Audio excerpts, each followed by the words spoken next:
Hey guys, it's Cece, and today I'm here with the incredible Victoria Schwab.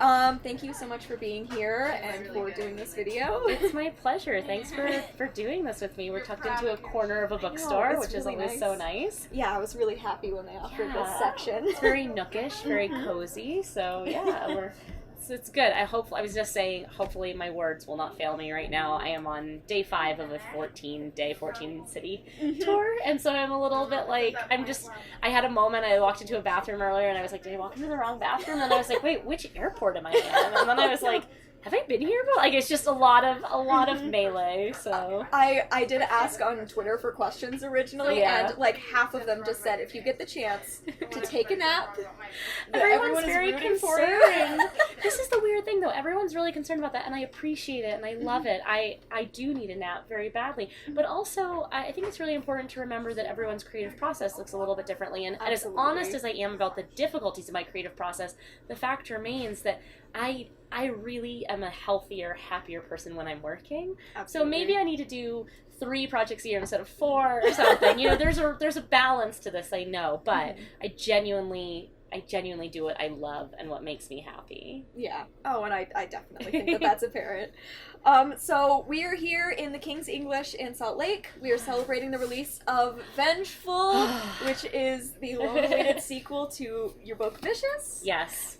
So I thought I would start by asking maybe if you wanted to explain Vicious or the Villain series in your own words. Yeah, so Vicious, which originally came out 5 years ago, almost exactly, in fact, one day before Vengeful came out, it was 5-year anniversary, is a story about Victor and Eli, 2 college pre-med students who discover that the key to superpowers are near-death experiences and a little something extra, but primarily near-death experiences. And so they set out to manufacture their own superpowers by controlling their own deaths and resurrections. And of course, everything goes horribly, horribly wrong. Naturally. Right? Now, Vengeful is set 5 years after the end of Vicious. So most of Vicious, it's set over a 10-year period, but most of it takes place in a 24-hour window.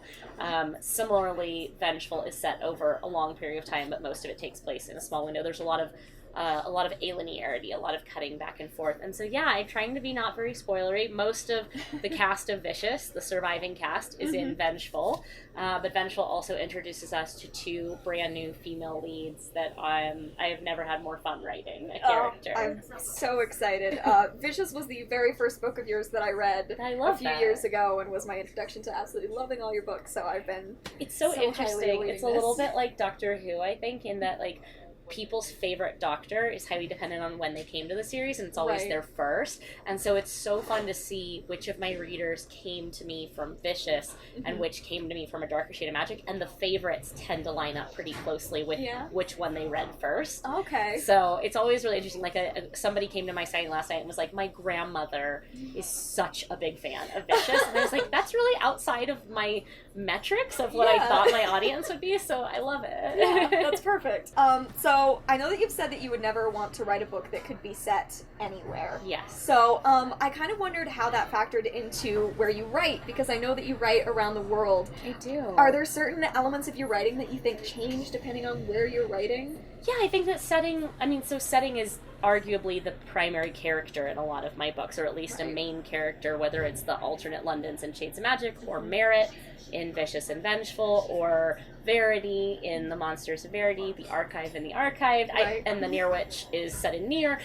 All of my books have a really strong emphasis on setting. I think it's something I'm very aware of, and I want setting to be a character. In order for setting to be a character for me, it has to be specific. Right. And so I definitely pull a lot from my travels, and I'm inspired by my environs, my surroundings. I don't get to be very precious about where I write because I need to be writing, and I travel most of the year for that work. But I will say that, for instance, I lived in Edinburgh, Scotland, and I live there now, and living in Edinburgh was one of the primary reasons I wrote City of Ghosts, which is a book set in Edinburgh. It was really, really nice to be able to pull from something and somewhere that I knew pretty intimately. Yeah. So it's definitely inspired. The second book book in that series is set in Paris, and my family lives in France. I spend a lot of time in France, and so it's nice. It's harder to link a book to a real place because I'm suddenly beholden to things like realistic details of cities, which is less awesome for me as a freewheeling creator. But it provides a really awesome challenge, and I love challenges in my work. And so I think as much as I relish my books for which the setting is entirely fictional, and even the fictional settings, they're designed on real places. They're meant to feel like reality, not like Tolkien-esque second world. I love having a real setting and getting to play with it. Well, and jumping off of some of your writing stuff, I know that you wrote Vicious in secret. I did. For the whole time you're working on it. So how did it feel jumping back into this world when you were so open about writing Vengeful? It was hard. I'm not going to lie. So Vicious was written over the course of 3 years, really in between deadlines. And I wrote it as an exercise. I was falling out of love with writing. Publishing can do that to you sometimes because it's a business and not an art. And so I wrote Vicious because it was the very first time I asked myself, if publishing didn't matter, if marketing didn't matter, if nothing else mattered except what I wanted to read, what would I write?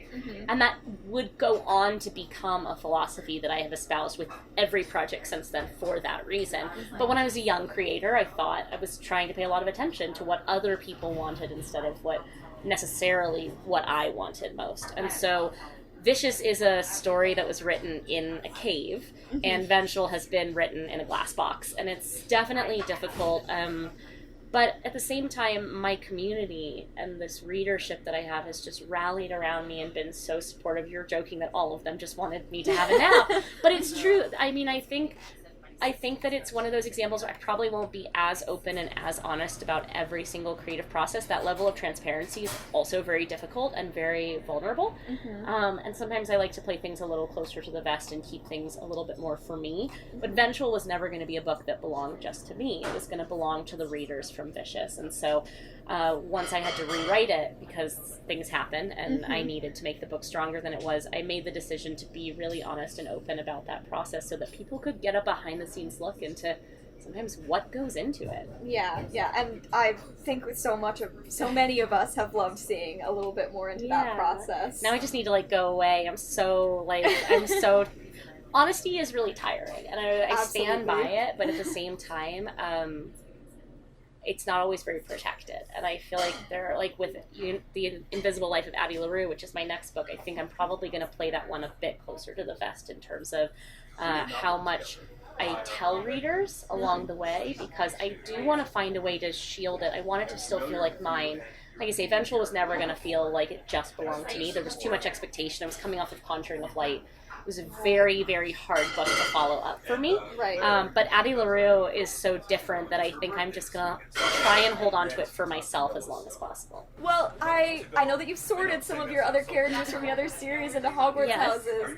I looked around and I couldn't figure out if you'd ever sorted the characters from Vicious. No, I jokingly say they're all Slytherin. Okay. That's the thing. I very rarely have male Slytherin characters. Normally my males are Hufflepuffs and my females are Slytherins. But in Vicious, almost every single character is a Slytherin. You might be able to argue a few are Ravenclaw. Mitch is the only Hufflepuff in the series. Not shocking, but it's pretty much Slytherins abound, and that actually has a good reason for it, which is, as I mentioned earlier, the superpowers are a product of near-death experiences, but not only near-death experiences. These people who come back with an ability have to have something else. And that else can be ambition, it can be a will, it can be a drive, but I think it's an inherently Slytherin trait that they have that forces them back across that line in the way that they come. And so for me, most of the superpowered characters in this series, at least, are all Slytherin. And some people are like, not Sydney, and I'm like, well, you haven't read Vengeful yet. Sydney is growing into herself. Okay. And I think Sydney will continue to darken over the read. So one of my favorite aspects of your books as a queer reader and as a YouTuber who primarily makes content that's focused on queer content, I absolutely love the way you write sexuality in your books. There's this ease to it that I really appreciate, and I'm really excited that I know that you said Victor is asexual. He's canonically ace in Vengeful. I will admit, it was one of the hardest scenes to write, not because it was hard to make Victor asexual. He was always asexual for me, even though it wasn't on page enough until Vengeful. It was dealing with a naturalistic way to write it for a character who is so not emotionally self-reflective. Right. And obviously the last thing I wanted to do was break out of the narrative and have a PSA moment. No queer reader wants to have their sexuality turned into a PSA moment. Right. But it was so important to me to get it on the page. And so finding the right context and the right moment, and also being really, really specific. I mean, you understand this as well, that there's no monoliths. That when I write a character of a specific identity or sexuality, I'm not speaking for that identity or sexuality. I'm speaking for that character. And so it was really important that Victor does say in as clear terms possible for him that I felt was clear, or at least I felt was true to his character, that he's asexual. But what that means for him, he's never saying this is what asexuality is. He's like, this is what I feel. Absolutely. This is who I am. And I really hope the asexual readers who have already finished the book and have spoken to me about it have been really happy, and that's a huge relief, and I'm sure somebody will not be happy. That is the nature of, I mean, I'm a queer author, I am a queer reader, I understand that, like, there are a lot of characters out there who share my sexuality who don't speak for me and that I feel like don't represent me, but I did my absolute best with Victor to write somebody that I felt was authentic, and to write him in a way that I felt represented at least an aspect of it, and a very important aspect of it. Right. Because I have loved so many of your queer characters, and I had heard a little bit about Victor and how that scene goes. I was curious how conscious a choice it is that you very rarely use specific, like, identity words when you're writing. Extremely conscious. I don't believe in binary, and so for me, like, it's a pretty safe assumption that the vast majority of my characters are queer. In fact, even the characters who are in ostensibly heteronormative relationships, like Delilah Bard is with Cal, Delilah Bard would just as easily be with one of the female characters or with a non-binary character in that world. I don't want readers to go in and make those assumptions. I want it all to be incredibly fluid, but I also just, this is a very personal take on it, I know, but there are people for whom their sexuality defines them. Right. And it doesn't, but I'm not one of those people. For me, sexuality is definitely an aspect of my identity. It's probably 10 to 15%, right? And so I don't ever want to write characters for myself for whom their sexuality or their identity is so defining. And I'm trying to write worlds in which it doesn't have to be. So that was one of the things about Shades of Magic, is it was a world in which sexuality and identity are very fluid. And a lot of people were like, well, then why aren't you being more explicit with that? And I was, because for me personally, the explicitness is part of the problem that we have to constantly, because we're not reducing straight characters to their sexuality. We're not reducing cisgender characters to their identity at all points, and yet we have to constantly reduce queer characters to their sexuality and their identity, and I hate that. Like, I want these characters to be able to live and to have it come up when it comes up, in the context it comes up, but I want it to be secondary for them, not because it is secondary for everyone, but because so often it becomes primary by default. Yeah, I love that. That's definitely been a thing that I have loved about those characters. So I'm so glad. I'm really glad to hear that. So I did want to ask, I know that you already said that you don't want to talk about it too much, but I did want to ask what you are currently working on. Yeah, sure. So I put up a tweet today about this series, which is specifically, I'm already getting a lot of people asking, like, book three. And what I've said is that my philosophy with continuing any series is that I won't write the next book unless I am truly convinced that I can do better or equal to than the book. So it's going to take me a couple years to figure out I feel very, very strongly about Vengeful right now, and to figure out if I have that in me in a way that can not only feel a continuation, but can feel like an ascension in a little bit of way. But in the meantime, City of Ghosts 2, the sequel to City of Ghosts, comes out next summer. My first ever comic book series starts in less than 2 weeks, which is absolutely insane. So Steel Prince, which is a prequel to A Darker Shade of Magic, follows King Maxim when he was Rise Age. That starts in a couple weeks and has probably one of my new favorite characters. Her name is Isra. You meet her so briefly in A Conjuring of Light. She's canonically lesbian. I love her. She is a extraordinary young soldier who basically takes it upon herself to keep the young prince alive. So that starts next month, and then my next adult book is The Invisible Life of Addie LaRue. Right. It's a massive standalone, like just a tome. It is definitely not a series. I'm very excited for that, and that will probably be coming out in early 2020. Okay. I had one other question. It's something I've been asking of people in my life and online, and just because I think it's an important thing to think about right now.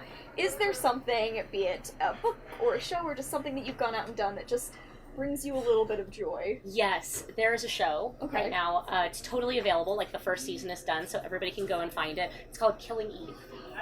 Okay. And Killing Eve is essentially what looks like on the surface simply a gender-bent detective serial killer story. It is an MI6 agent played by Sandra Oh hunting a female serial killer. And so you think you know what it is. And it would be delightful if that was all it was. But every single episode, it takes a right turn. So you keep thinking you understand what this show is, and then it switches. And I love every aspect of it. It's a female-directed, female-written, female-acted show. It's perfect. It's absolutely flawless, and it's dark. It's so dark. If you like any of my books, you will love this show. I was going to say, based on what I knew about that show, it does sound very much like something it's so you on would brand. enjoy. It's so on brand for me. Well, that is all that I had. Thank you so much again for being here. It has been such an honor to be able to talk to you a little bit more. Thank you. So, Vengeful is out in stores now. You can go and pick up your own copy. Thank you so much for watching. Thank you so much for being here. And I'll see you in another video very soon. Bye!